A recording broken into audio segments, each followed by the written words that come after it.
question is premised on the assumption that it is not a Hindu Rashtra under the constitution. And that question has not been answered, I think, in a scholarly fashion so far. I don't think anybody has actually answered this question because you see, that question is so loaded at this stage and it has become politically incorrect to ask this question. So we haven't asked ourselves, what are the contours of Hindu Rashtra? According to me, a dharmic civilizational state, if it is envisaged by the constitution, envisages what is otherwise unpopularly known as a Hindu Rashtra. But the problem with that particular, let's say, usage or let's say the words Hindu Rashtra is that it has been deliberately given an exclusionary color, which is to say that a Hindu Rashtra fundamentally is meant to exclude vast sections of the society from its fabric. And precisely because of that, this question has become unpopular. I have to ask anyone who thinks that he knows the constitution or who wants to speak on Hindu Rashtra, have you asked yourself whether the framers of the constitution implicitly built a Hindu Rashtra because the word secular was never present until 1976? If the word secular was never present until 1976 in the preamble of the constitution, surely something translates, because if according to you, the presence of the word has a consequence,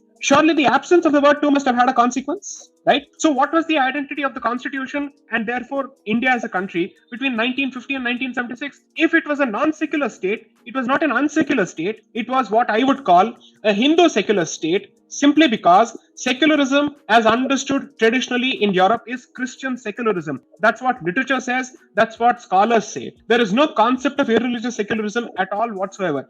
Even when people assume that France subscribes to a certain militant irreligious secularism, no, they don't. Even Enlightenment is a form of secularized Christianity, which is what France subscribes to.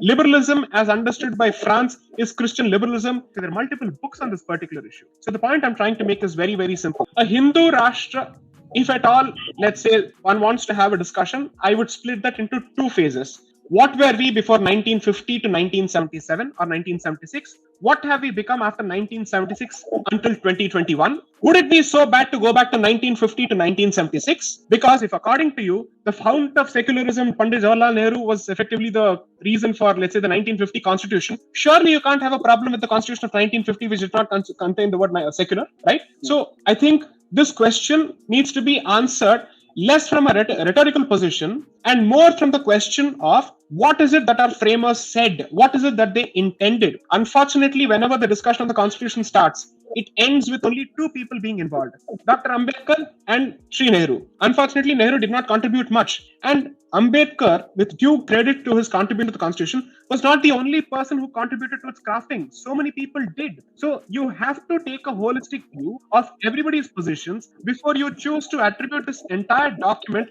to one person's solo act. It was never a solo act in the first place. In fact, he didn't even draft it. It was drafted by Sri Benegal Narsingh Rao, the constitutional advisor to the Constituent Assembly. That draft was presented to the drafting committee. The drafting committee had 7 people, all of whom elected Dr. Ambedkar as the chairman of the drafting committee. Dr. Ambedkar revised the draft and presented it to the Constituent Assembly.